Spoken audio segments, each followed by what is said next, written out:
सिंह हुड्डा जी, हमारे प्रत्याशी श्री पवन बेनीवाल जी, हमारे विधायक श्री शीशपाल जी केहरवाला, विधायक और पूर्व मंत्री श्री इलियास खान जी, विधायक श्री मोहम्मद खान जी, पूर्व मंत्री श्री प्रहलाद सिंह जिलाखेड़ा जी, पूर्व विधायक श्री सुबे सिंह पुनिया जी, डॉक्टर केवी सिंह जी, श्री अमर सिंह जी, हमारे पूर्व यूथ कांग्रेस के अध्यक्ष बोर्ड चेयरमैन श्री चक्रवर्ती शर्मा जी और यहां उपस्थित अन्य सभी साथीगण, मेरे बहुत ही सम्मानित बुजुर्गों, मेरी प्यारी बहनों, नौजवान साथियों, मीडिया के हमारे साथीगण, साथियों, जमाल से हमेशा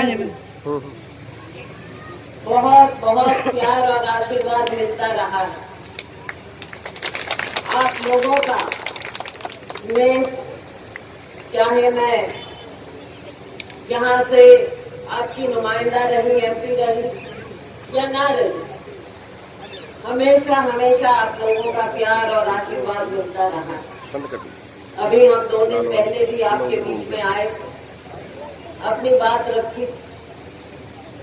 साथियों, ज्यादा लंबा नहीं बोलूंगी, लेकिन आज के दिन जो स्थिति है, राजनीतिक स्थिति, वो जरूर मैं कहना चाहूंगी कि तीनों पार्टियों की तुलना आपको करनी पड़ेगी और खास तौर से जो यहाँ की स्थिति है, एलनाबाद हल्के की स्थिति, उसके बारे में आपको जरूर सोचना पड़ेगा। ये कोई बड़ा चुनाव नहीं है, ये आम चुनाव नहीं है, जो बहुत से मुद्दे होते हैं, राष्ट्रीय मुद्दे होते हैं, राज्य मुद्दे होते हैं। आज के दिन जो सबसे ज्यादा अहमियत रखती है बात, वो है हमारे यहाँ और जो हमें नजर आ रहा है, बहुत दुख होता है कि एलनाबाद को ऐसा अखाड़ा बना दिया है जहां जिसके साथ खिलवाड़ किया जाए। ऐसा क्यों? क्या एलनाबाद के लोगों को यहाँ पर विकास की जरूरत नहीं? क्या यहाँ के लोगों को आवाज की जरूरत नहीं है? जो भी नुमाइंदा चुनकर जाता है, उसका सबसे पहला कर्तव्य होता है उन लोगों के प्रति जिन्होंने उसको वहां तक, सदन तक पहुंचाया। आपने एक बार नहीं, बार बार मौका दिया। यहाँ से एमएलए चुनकर भेजा श्री अभय सिंह चौटाला जी को। साथियों, इनकी सरकारें रही, पहले लोकदल की सरकार रही। एक बार हमारे नुमाइंदे को आपने चुना 2005 में, भरत सिंह जी को। 10 साल हमारी सरकार रही कांग्रेस की, केंद्र में, राज्य में, और मैं दावे के साथ कह सकती हूँ कि हमारे समय में हर एक गांव को उसका हिस्सा मिला था, हर एक गांव का विकास में हिस्सा था। उस समय का कोई भी नहीं कह सकता कि हमारे यहाँ विकास का पैसा नहीं पहुंचा। ऐसा समय था, लेकिन लोकदल को भी आपने पूरी चौधर दी, इस जिले को चौधर दी। यहाँ के मुख्यमंत्री बने, क्या कारण था? क्या कारण था कि इस जिले में जब इतनी ताकत मिली, उसके बाद भी यहाँ के लोग विकास को तरस रहे। चाहे सेम का नाला हो, चाहे नहरें हो, चाहे तेल के पानी की बहुत सी समस्याएं हैं साथियों। लेकिन लोकदल के समय में अगर उनका हल निकल जाता तो आज के दिन दिक्कत नहीं आती। पर इन्होंने आपको अखाड़ा समझ लिया है अपनी राजनीति के लिए।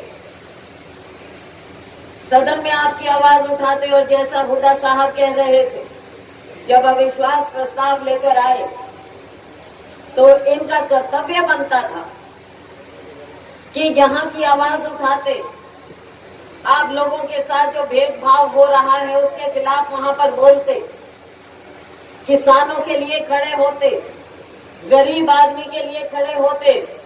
लेकिन ना ऐलनाबाद की आवाज, ना किसान की, ना गरीब की।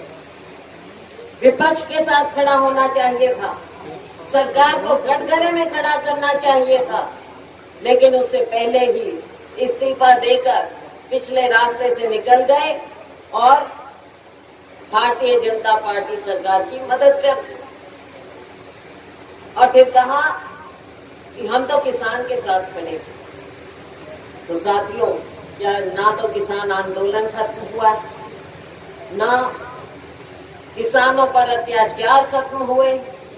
10 महीने से किसान बैठा भूखा प्यासा आंदोलन कर रहा है, किसान मजदूर, लेकिन ये सरकार उनकी आवाज सुनने वाली नहीं है। बल्कि मुझे बताया गया, मैं गलत हो सकती हूँ, मुझे बताया गया कि यहाँ पर भारतीय जनता पार्टी के नेताओं ने आकर कहा और धड़ल्ले से कहा कि तीनों कृषि कानून हम वापस नहीं लेंगे और वो खत्म नहीं होंगे। आप देख लीजिए, चोरी और सीनाजूरी ऐसा कार्य करते हैं जो लोकदल को आवाज उठाना चाहिए।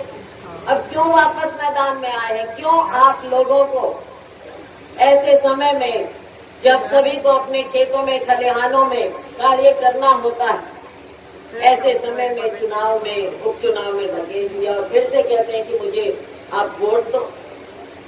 कैसे हकदार हो सकते हैं वो आपके वोट के? जब उन्होंने एक बार आपके दिए हुए इस पगड़ी को उन्होंने जब ठोकर मार दी है,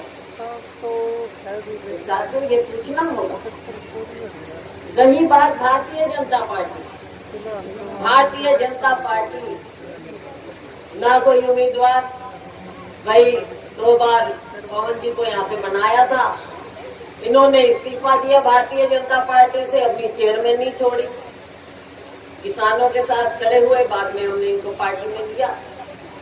ये भी एडी घिसाते रह गए, ये भी विश्वास करते रह गए कि मुख्यमंत्री अनाउंसमेंट कर रहे हैं करोड़ों की, सैकड़ों करोड़ों की, भाई काम हो जाएगा, काम हो जाएगा। हल्के का निकाल लिए 7 साल, कितना काम करवा के लाए।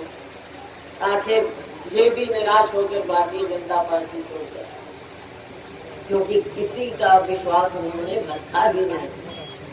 केवल झूठ की राजनीति, जुमलों की राजनीति, चाहे 15 लाख 20 लाख से शुरू हुए थे, अब बता दो कितना, किसको क्या मिला है? किसान को तो 3 कृषि कानून मिल गए, बहुत बढ़िया तोहफा उनकी नजर में, और गरीब आदमी का सारा जो मिल रहा था वो खत्म कर दिया। ये भारतीय जनता पार्टी की कहानी है। हमारे समय में 4 लाख 100 गज के प्लॉट दिए गए थे राज्य में। एक भी प्लॉट अब दिया हो तो बताओ, गांव जमाल बड़ा गांव, एक भी प्लॉट किसी गरीब को मिला होगा?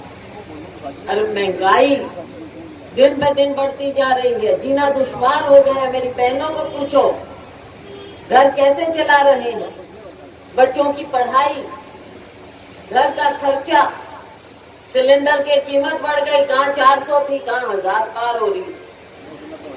पेट्रोल डीजल कहाँ 50 के रुपए के आसपास था, अब सैकड़ा पार हो गया। और इसकी सारी गाज आम नागरिक पर, गरीब आदमी पर पड़ती। गरीब आदमी को कोई निजात नहीं, कोई राहत नहीं, ना गरीबी रेखा वाले कार्ड बने।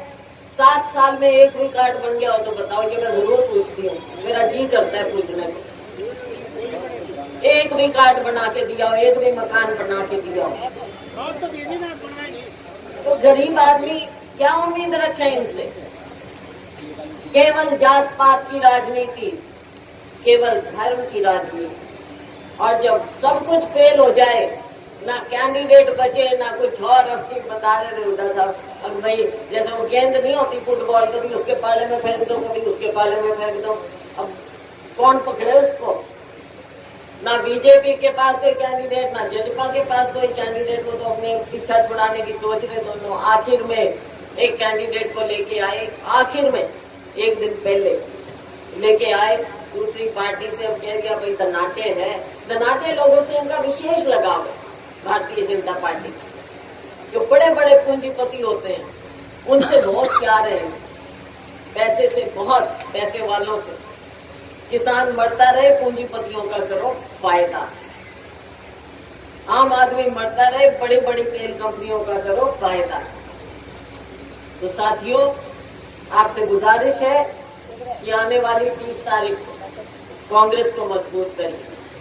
लोकतंत्र में विपक्ष का मजबूत होना बहुत जरूरी है, और विपक्ष तभी मजबूत होगा जब कांग्रेस पार्टी होगी। हमारे नेता राहुल गांधी जी अकेले हैं जो आवाज उठाते हैं गरीब आदमी की, किसान, गरीब आदमी का आंसू पहुंचने कौन जाते हैं? प्रियंका गांधी आज आज आज आज वाल्मीकि जयंती है, मैं आपको बधाई देती हूं, लेकिन साथ में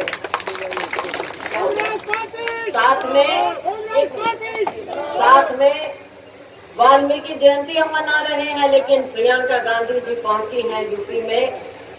जो एक हमारे वाल्मीकि भाई को पुलिस कस्टडी में जो मारा गया है, वो उनका आंसू पहुंचने आज वहां पर गए।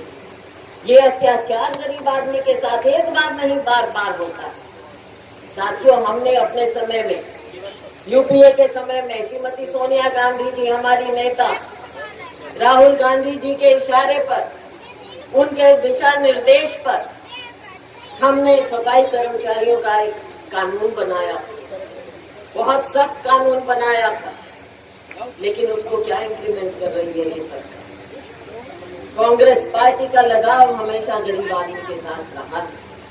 गरीब को उठाने की अगर कोई स्कीम लेकर आए तो वो कांग्रेस पार्टी लेकर आई है, इन्होंने सब कुछ बंद कर दिया है।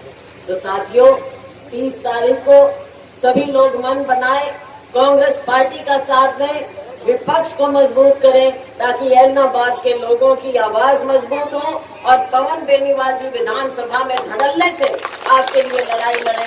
बहुत बहुत धन्यवाद।